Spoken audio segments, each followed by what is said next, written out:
Good morning. Thank you for agreeing to come here today.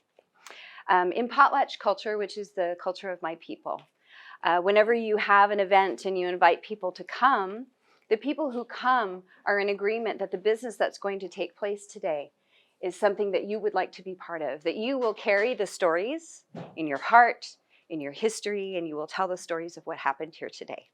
And so, because you're entering into ceremony with me, I'm going to prepare our space.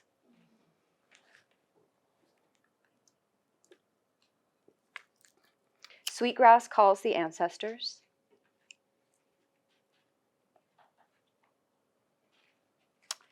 And sage carries our prayers to Creator. It cleanses us. It burns away that detritus that does not serve us any longer.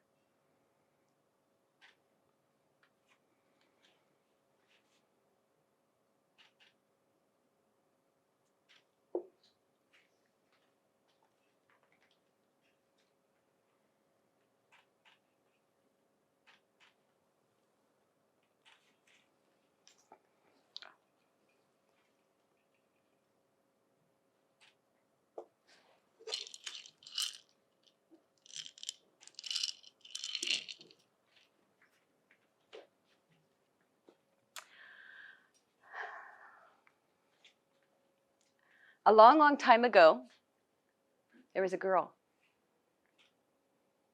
A long, long time ago, there was a girl, and she loved to sing. She would sing all the time. And in fact, her parents would tell stories about how, as a baby, she would sing herself to sleep, and she would wake them up with her singing, because she would sing herself awake, lying in the bed next to their bed in their room. She would sing wherever she went. Songs from her heart, songs that others knew. She loved to share that joy. But over time, people would start to tell her, not like that, like this. Not so much, a little less. And so she started to shave off pieces of herself and abandon them so she could fit into places that she wanted to go. Over time, the people went from saying, not like that, like this, to, who do you think you are? Why do you think you can do that here? Not so loud, much softer. Make room for others. Eventually, over time, the girl shaved so many pieces of herself and left them behind that she became very pointed and brittle. Her words felt much more sharp. So she stopped using her voice. Eventually, she became sick. She became so sick from swallowing all those words that became a ball of sickness inside of her, and they had to cut it out. But when they cut it out, there was still the people around her saying, not like that, like this. Not for you, for me. And she began to bleed. And one night, the ancestors came to her. The ancestors came to her and they surrounded her room. They surrounded her room and they told her, stop being small. And they offered their gifts to her, their gifts that they carried. She recognized all of them. The ones who had taught her, the ones who had loved her, the ones who had loved those who had loved her. She knew them by face, and those that she did not know by face, she knew by heart. And eventually, she woke up.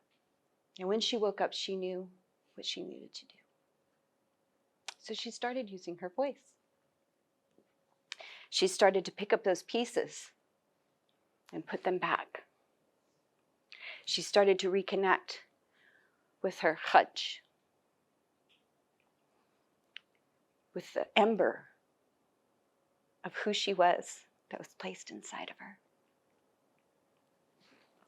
She started to reconnect with who she was. She started to build back who she was until she became, again, who she was created to be. And then she went out to tell others how to do the same. Has lachel, Haskit hal tidsda kuditcha akchad, yafti statitlum nuskayam, yafti kuyut. Good day. My name is Haskit Hall. Excuse my tears. I'm Makah, Jamestown Sklallam, and Quileute. My grandmother is Pearl Kalapa Warren. She was one of the founders of the American Indian Women's Service League in Seattle, Washington, and that organization gave birth to all of the current service organizations for Native Americans in the city of Seattle. My father is retired Lieutenant Colonel Dr. Charles A. Hall, who is also Makah, Jamestown Sklallam, and Quileute. The story that I just told you is my story. And so today I would like to continue to invite you to reconnect with yourself. So in your chairs, if you can place your feet on the ground and press them into the ground. Place your hands on your knees. You can keep your eyes open or closed. It's up to you. Go ahead and press your feet down so you can feel your muscles in your legs activating. Breathe and come back into your body. Take your hands and you're going to tap, starting at your knees with your fingertips, all the way up your thighs, up your hips and the sides of your body, to your shoulders, across your collarbone, up your neck, and the sides of your face, to above your eyebrows, tap there. Come below your eyes and tap there. Take one hand and tap right at your chin. Now take your right hand and place it over your heart. Your other hand on your belly. We're going to breathe in 4 times. As we breathe in through your nose, breathe out through your mouth. And don't be afraid to make a sound with your mouth when you breathe out. That activates your vagus nerve. In, out, in, out, in, out, last one, in, out.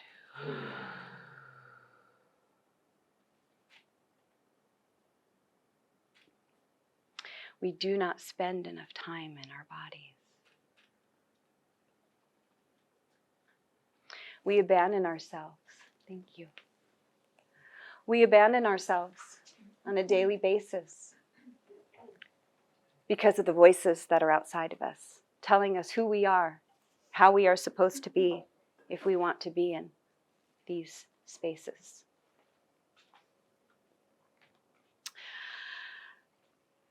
As I was getting this talk together, I started thinking about, of course, looking at the word blossom. What does it mean? It means to thrive. It means to become. And if you noticed, I introduced myself in the language, and I do that as often as I can because that is an act of resistance. That is me reclaiming something that was stolen from my people. That is me picking pieces up and putting them back. It's me reassembling myself. So when I became a student of the language of Tulshutsi, and I started looking at how words are put together, I realized that language itself is a storyteller.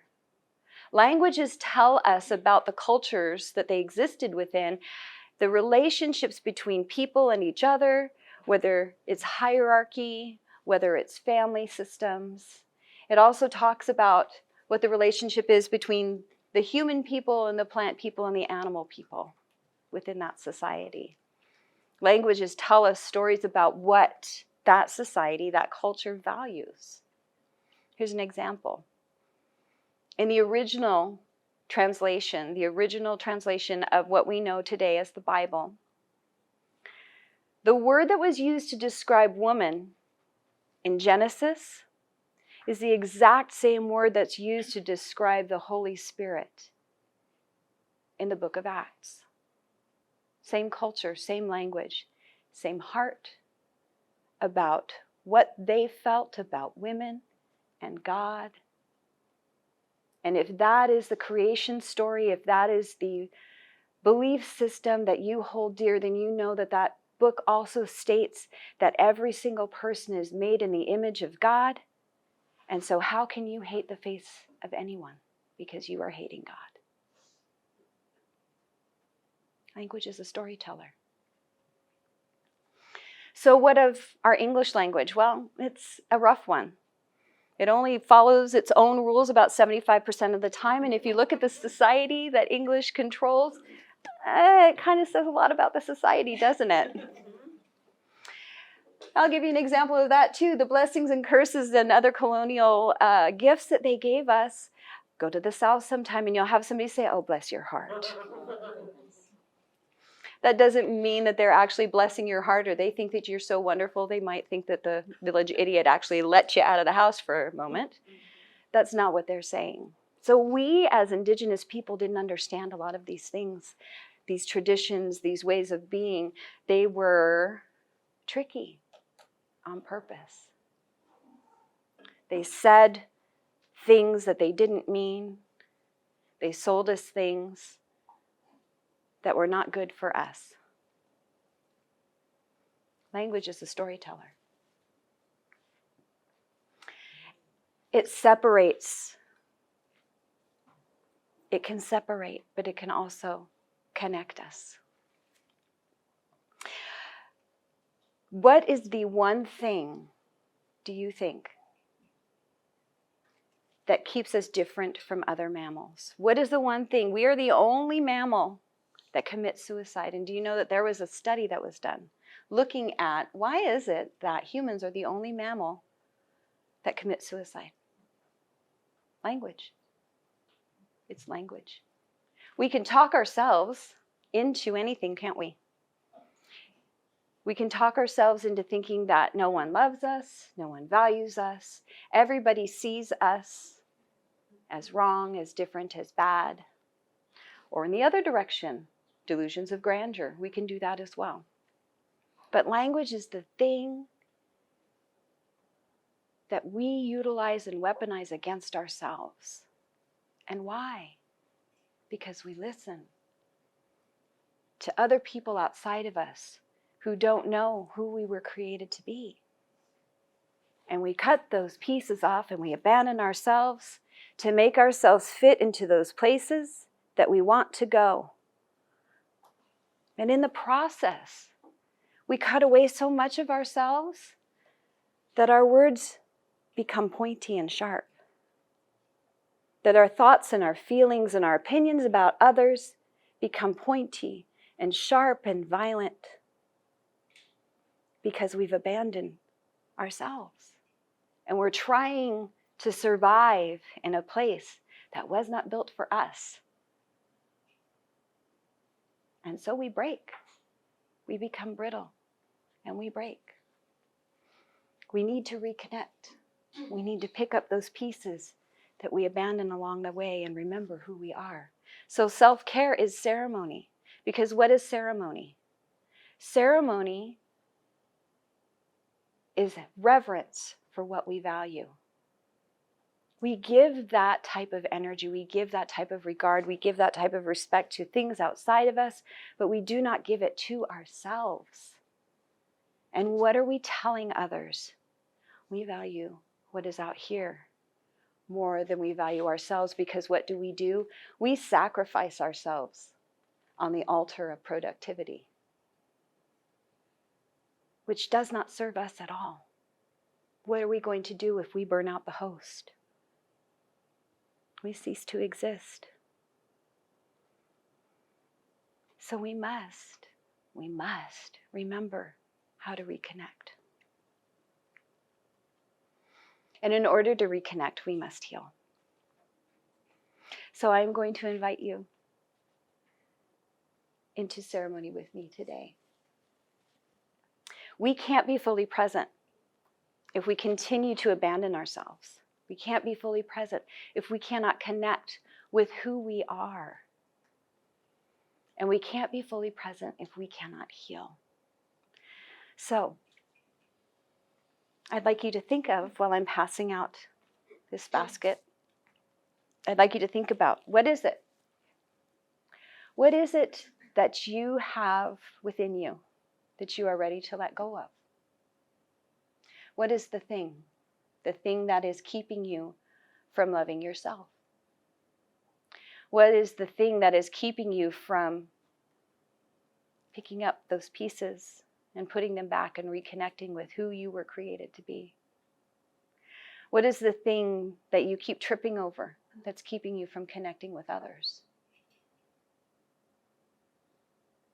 What is the thing that you are willing to address today? Because here's the thing about soul wounds. They're just like flesh wounds. They're just like physical injuries. If you don't address the original wound, it will continue to fester and impact the rest of the body. And it will continue to impact things that were not the original wound. What are you willing to address today? What are you willing to let go of today? Please take a rose and pass the basket on. I'm going to tell you about the first rose. Rose is my medicine. Rose teaches us generous love and protective boundaries. A long time ago, did I do something? Okay. A long time ago, there was a man and a woman, and they were going to have a baby. And they were so happy and excited, anticipating this bundle of love and joy that was going to come to them. And so they were together in their home, and the baby came forth, and they were holding their baby and looking at it with love and praying over it and singing songs of love. And as they were enjoying their child and enjoying each other, they began to notice that the child's color was changing, that his breath was starting to come slower and leave his body. And they knew that their child was not going to be with them much longer. The father became angry and he left. He went outside and he started to raise his fist at Creator and say, "Why? Why did you do this to me? Why did you do this to us?" Meanwhile, inside, the mother was holding the baby and singing songs and praying and saying, "Thank you. Thank you for the blessing of this child, even for just a few moments." And as their tears met on the ground, the first Nootka rose was born. From the generous love of that mother and the protective love of that father, that Nootka rose was born, and the breath came back to that baby, and their baby was still with them and safe. Roses remind us of that generous love of the mother and the protective love of the father. So while I sing my ceremony song, I want you to think about the healing of a rose. A rose, its oils can heal skin wounds. It's used as a beauty product to help smooth out skin. The scent of a rose can decrease your blood pressure and your heart rate. A single rose hip has the equivalent of 30 oranges, the amount of vitamin C in 30 oranges. Roses are very healing. And so while you sit and you hold your rose, breathe in its scent and feel its calm. Imagine the oil of that rose washing over the wounds of your heart and your soul. And imagine all of your pain from your wound entering into that rose and being absorbed by it.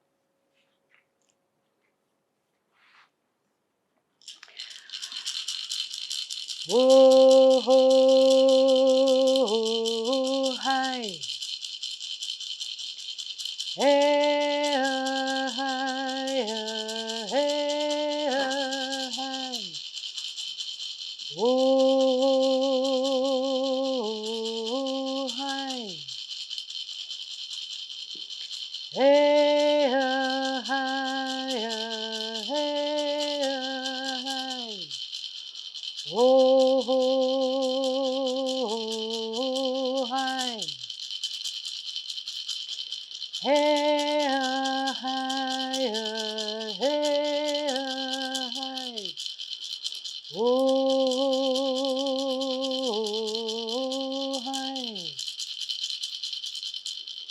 Hey, hi, hey, hi.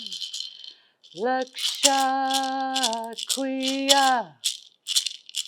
Hey, hi, hey, hi. Laksha Kriya. Hey, hi, hey, hi. Laksha Kriya.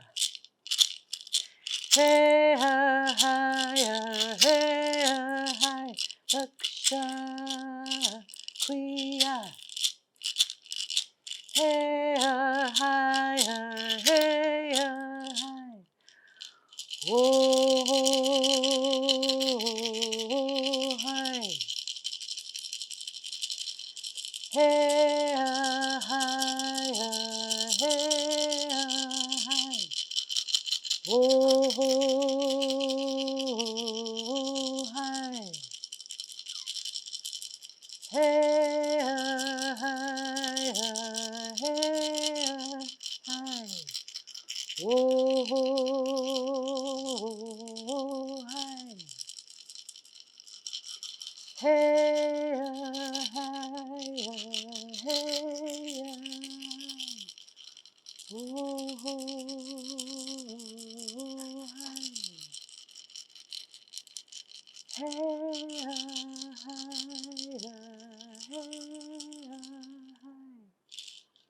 oh, oh.